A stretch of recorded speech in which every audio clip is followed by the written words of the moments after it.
عمران خان گند ہے, گند کا صفایا ہونا چاہیے. حقیقت آج بھی میں کہوں گا عمران سمیت یہ پورا چیز گند ہے اور اس گند کا صفایا ہونا چاہیے سر. اور اس گند کے قریب جو بھی گیا ہے بھٹی صاحب سب کو یاد کرو, اس گند کے قریب جو بھی گیا ہے, اگر وہ جج ہو, اگر وہ جرنیل ہو, اگر وہ میڈیا والا ہو, سب گندے ہوئے ہیں. سر کروڑوں ووٹرز کی یہ توہین نہیں؟ میں نہیں مانتا. آپ کی پارٹی کو مثال کے طور پہ کوئی کہے کہ ایمل ولی خان گند ہے تو یہ اس کا نظریہ ہے؟ نہیں سر, یہ نظریہ نا, کوئی جہاں حقوق بھی ہیں فرائض بھی ہیں, تو میں سب جانتے ہوئے یہ بات کر رہا ہوں نا بھٹی صاحب. سر تھوڑا میں کھل کے بول رہا ہوں گا سر. ادروائز آپ یہ دیکھیں یہ شروع سے آخر تک پھر میں کھلوں گا اس پہ, میں تار حیا نہیں چھوڑوں گا. اس کا کردار دیکھیں, اس کی زندگی دیکھیں, اس کا ماضی دیکھیں, اس کا. آپ جمہوریت پہ بلیو کرتے ہیں؟ ہاں کیوں نہیں, آپ نے ابھی خود کہا کہ میں جمہوریت کا آخری چیمپئن ہوں. تو جمہوریت میں لوگوں کی جب تک جمہوریت تھی عمران یا ایک سیٹ جیت سکتا تھا یا نہیں؟ آج آپ سمجھتے ہیں کہ جب تک جمہوریت تھی بھٹی صاحب, آج اگر فیئر الیکشن ہو تو عمران خان ہار جائے گا اپنی سیٹ بھی. وہ تو میاں والی والوں کو پتا ہوگا, میں اس کی اپنی سیٹ نہیں, لیکن کتنی سیٹیں میں کہہ رہا ہوں نا, جب تک جمہوریت تھی اس کا کبھی ایک سیٹ وہ بھی کبھی مشرف صاحب دے دیتے تھے, کبھی کوئی اور. اچھا سر, کل تک کے پی کے 3 سٹیک ہولڈر تھے. کل تک پختونخوا, یہ مجھے تھوڑی سی پریکٹس کرنے دیں, اور میں آئندہ ٹی وی پہ بھی آپ مجھے پختونخوا بولتے نظر آئیں. یہ میرے لیے ایوارڈ ہوگا. نہ میں آئی لو ٹو, ورنہ میں پھر کہتا ہوں کہ میں پھر پی بولوں گا. پی وہ کیا ہوتا ہے؟ پنجاب سے پی, پی سے پنجاب. اچھا ہاں, پنجاب کیا بولا آپ نے؟ پی بولوں گا. پی پی صبح پی کے صبح پی. اچھا کل تک پختون, یہ میں ریبیلیس ہوں گا. ہاں نہیں, میں آپ کو نہیں ہونے دوں گا. کل تک پختونخوا کے 3 سٹیک ہولڈر تھے کل تک, اے این پی, مولانا فضل الرحمان اور مسلم لیگ. آج صورتحال یہ ہے کہ مولانا ایم این اے بننے کے لیے بلوچستان, ایمل ولی خان سینٹر بننے کے لیے بلوچستان, امیر مقام کی اپنی سیٹ پر اعتراضات ہی اعتراضات. یہ کیسا گند ہے جس نے آپ ساروں کو صوبہ بدر کر دیا, آپ ساروں کا صفایا کر دیا؟ اس گند کے پیچھے لوگ بڑے تگڑے ہیں نا. ریاست کو اس کو سپورٹ ہے, فوج کو اس کا سپورٹ ہے, طالب کا اس کو سپورٹ ہے. تو میں نے تو شروع میں کہا کہ اس چیز کا ہم بھائی مقابلہ کرنا, یہ وہ بڑے مزے کی بات ہے جو انڈیا پاکستان کی لڑائی کا قصہ ہوا. تو میں نے سامنے آیا کہ یار یہ بھارت اور انڈیا کو باہر کر دو تو ہندوستان کے ساتھ لڑائی کر لیں گے, 3 اکٹھے ہوئے. تو ادھر تو ہمارے خلاف بھائی طالب, فوجی اور پی ٹی آئی ایک ہی پیج پہ تھے. اچھا سر, ہمارے ہاں جمہوریت ناکام ہو رہی ہے کہ جمہوریت کو نافذ کرنے والے جمہوریت پسند ناکام ہو رہے ہیں؟ ہمارے ہاں جو بظاہر جمہوریت پسند ہیں لیکن اندر سے سیولین ڈکٹیٹر ہیں. تباہی انہوں نے مچائی. ہاں, جو سیاستدان کے کپڑے میں جمہوریت کا جنازہ نکال رہے ہیں, ان لوگوں کو میرے خیال میں, چونکہ اگر موقع نہ دو تو کوئی بھی ادارہ آپ کے ادارے میں عمل دخل نہیں کر سکتا. ڈیفینیٹلی. لیکن ادھر تو بھائی جان 85 کی پیداوار سے آج تک ہم نہیں دور جا رہے. جنہوں نے مرکز میں حکومت بنائی ہے, میں ان کی بات کر رہا ہوں. مجھے کوئی پارٹی ایسی نہیں ملی جو اقتدار میں آئے اور کہے کہ فوج سیاست سے آؤٹ ہو جائے. بدقسمتی ہے. ہاں, اور اقتدار میں آتے اور ہیں کیونکہ نیچرل پارٹیز نہیں ہے. ہاں, نیچرل پارٹی دکھائیں مجھے. ہاں, اقتدار میں آتے ہیں جفیاں ڈالتے نیچرل پارٹی ہیں دکھائیں. اور اپوزیشن میں جاتے اقتدار میں ہیں, کون سی پارٹی, انقلابی بن جاتے ہیں. اقتدار میں کون سی پارٹیز ہیں؟ پیپلز پارٹی. کس نے بنائی؟ بھٹو صاحب. بھٹو صاحب کس کے فائنانس منسٹر تھے؟ پہلے میجر جنرل سکندر مرزا, پھر ایوب خان صاحب. تھینک یو جی. پھر مسلم لیگ کی حکومت آئی جی. مسلم لیگ کس نے بنائی؟ نواز شریف صاحب نے. نواز شریف کو کس نے بنایا؟ ضیاء الحق صاحب. کس کو بولا گیا یہ لو بولا والا؟ تاریخ سامنے. ہاں. پھر تیسری حکومت جو آپ کہہ رہے ہیں پھر یہ آئی, اس کو کس نے بنایا؟ یہ بنی خود تھی 2011 میں. یار بنی کیسے بنی خود تھی؟ کیا بھول گئے کیا؟ جو وہ جو کون سا تھا جو ایک فوجی جو جس نے تحریک انصاف بنائی اور اس کو پھر باہر کر دیا, پہلا عمران کا نشانہ جو تھا general Hamid Gul. Thank you sir. نہیں بولے. ہاں نہیں, شامل تھے. تینوں پارٹیز ہونی کی. ٹھیک ہے سر. ہاں اچھا, تو اس کا نیچرل حکومت آئے جس کو کبھی آنے نہیں, کیونکہ وہ تو آپ کے پاکستان کا نظام یو ٹرن ہوگا. آپ کا تو دیکھیں ادھر آپ کا تو ڈیپ سٹیٹ ہے, آپ کے تھانے کے SHOs ان کی مرضی سے لگ رہے ہیں. سر جو اپنی پارٹیوں میں جمہوریت نہیں لا سکتے وہ ملک میں جمہوریت نافذ کر سکیں گے؟ ہے الحمدللہ. آپ دیکھیں، آپ پارٹیوں کو دیکھیں، آپ پارٹیوں کے سسٹمز کو دیکھیں، آپ پارٹیوں کے نظام کو دیکھیں. صرف یہ کہنا کہ میں کیوں صدر ہوں تو یہ جمہوری نظام میں نہیں، پارٹیوں کی بات کر رہا ہوں. تو بالکل نہیں ہو سکتا. جب تک پارٹیوں میں جمہوریت نہیں آئے گی، جب تک گراؤنڈ سے پارٹیاں نہیں بنیں گی، جب تک نیچے سے یہ جو بھی پارٹیز اوپر سے نیچے آ رہی ہیں، لوکل باڈیز نہیں ہوں گے، تباہی ہے. ہاں. لوکل باڈیز ہونے چاہیے. اور یہ جو میری بات ہے، تھینک یو سر، آپ پاور کو نیچے لے جائیں، آپ وفاق سے صوبوں میں لے جائیں اور صوبوں سے ضلعوں کو دے دیں یہ اختیار. آپ ضلعوں کو گورنمنٹ جو ہوتے ہیں نا وہ لوکل باڈیز ہوتے ہیں. MPAs اور MLAs یہ تو لا میکرز ہیں. آپ یہ باقی سب چیزیں ادھر سے لے جائیں. اگر یہ اسمبلیاں نہ صاف ہوئی، اگر یہ کوریڈورز نہ، ادھر تو آپ نے ٹھیکیدار کو لا کے، کیونکہ بھائی فنڈز ہے، کروڑوں روپے کے فنڈز ہے، ٹھیکیدار انٹرسٹڈ ہے، اس میں پرسنٹیجز ہیں. یہ چیزیں ختم کرو، انشاءاللہ آدھی سیاست آپ کی صاف ہو. میں شاہد خاقان عباسی صاحب کے پاس گیا، وہ کہتے ہیں 2 بندوں نے مجھے بتایا سینیٹر نے، ویسے تو کہتے ہیں 70% پیسے دے کے سینیٹر بنے ہیں، لیکن وہ کہتے ہیں ایک نے 70 کروڑ دے کے سینیٹر بنا اور 1 ارب دے کے سینیٹر بنا. اب میں حیران ہوتا کہ یہ ہمارا ایوان بالا ہے. بدقسمتی. تو سر کیا کریں؟ کیا شکر ہے ہم تو، ہاں کیا کریں ہم سر کہ یہ ہم میرے عوام کے مسائل. میرے دادا نے، ولی خان بابا نے، جن کی آپ نے کتاب پڑھی، آج سے 40 سال 50 سال پہلے کہا تھا کہ پاکستان میں جو نظام چل رہا ہے آنے والے وقت میں اسمگلرز یا اور ایسے لوگ جو کوئی اپنا قدر یا وہ نہیں رکھتے ہوں گے، لیکن ان کے پاس پیسہ ہوگا اور وہ اس پیسے کی طاقت پہ اسمبلی اور ایوانوں کو قابو میں لائیں گے.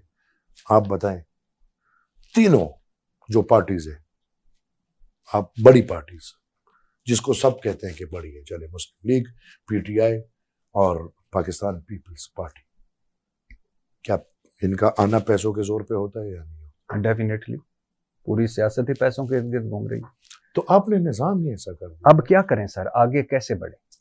یوٹرن بھائی، میں پھر کہوں گا، نمبر 1 یہ جس میں آج تک ہم جنجال میں ہے کہ یہ پاکستان آزاد ہوا ہے کہ بنا ہے، ٹروتھ اینڈ ریکنسیلیشن کمیشن، یہ کوئی ڈیمانڈ میرا غلط تو نہیں ہے نا؟ حق ہے آپ کا سر. ٹھیک ہے کہ آپ ایک ٹروتھ اینڈ ریکنسیلیشن کمیشن بنائیں اور اس میں آپ حقیقت کو سامنے لاتے ہوئے اگر ہم نے کچھ غلط کیا ہے، کسی اور نے غلط کیا ہے، اس کو ریکنسائل کریں، اور اگر ریاست نے کچھ غلط کیا ہے تو اس کو ریکنسائل کریں.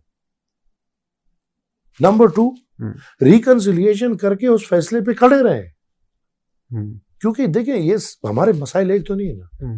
مثال ابھی میں آپ کو بتاؤں، ہمارا پاکستان اور ایکسٹریمزم کا جو رشتہ ہے یہ کتنا پیارا رشتہ ہے. ایک صاحب آتا ہے وہ کہتا ہے ہمارا اسٹریٹجک ایسٹ ہے، دوسرا صاحب آتا ہے وہ کہتا ہے نہیں، میں I'll crush them, I'll be a meat mincing machine for them. تو میں نے اس دن کہا کہ سر اگر کوئی اور آئے وہ کہے کہ وہ غلط تو اور نہیں، this is our asset. Continuity نہیں ہے، لہٰذا ٹروتھ اینڈ ریکنسیلیشن کر کے ایک کنٹینیوٹی لائے. Number 2 devolution of power is must. ہم یکساں نظام نصاب یہ بھول جائے. پنجابیوں کا اپنا تاریخ ہے، پنجابیوں کی اپنی زبان ہے، پنجابیوں کی اپنی ثقافت ہے، لیٹ them learn it. سندھیوں کی اپنی تاریخ ہے، سندھیوں کی اپنی زبان ہے، سندھیوں کی اپنی ثقافت ہے. پنجابی اور سندھیوں کی ثقافت ایک تو نہیں ہے. نہیں، لیٹ them learn it. یہ میں غلط بول رہا ہوں؟ ٹھیک ہے. پختونوں کی اپنی تاریخ ہے، پختونوں کی اپنی ثقافت ہے. Let them learn it. بھائی آپ ڈیولوشن آف پاور لازم ہے. ایجوکیشن آپ نے ہاتھ میں پکڑا ہوا ہے، کیا کر رہا ہے وفاق میں ایجوکیشن؟ وفاق میں ہیلتھ کیا کر رہا ہے؟ صرف اسلام آباد بلدیاتی نظام بناؤ، اسلام آباد کو بہترین میئر کا نظام دو.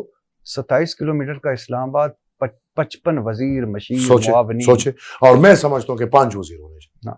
6 کر لیں. 6 کر لیں. کیوں؟ آپ کے پاس لا اینڈ آرڈر، یہ پارلیمنٹری افیئرز اور یہ ایک ہی ہے، آپ کا ڈیفینس، انٹیریئر، فائنانس اور فورن. باقی نظام آپ چھوڑ دو بھائی، ویسے ہی ملک غریب ہے تو یہ چھوڑ دو، صوبے چلائیں ان کا کام. اور فیڈریشنز اگر مضبوط ہوتے ہیں، مثال پشاور مضبوط ہوگا تو پاکستان مضبوط نہیں ہوگا.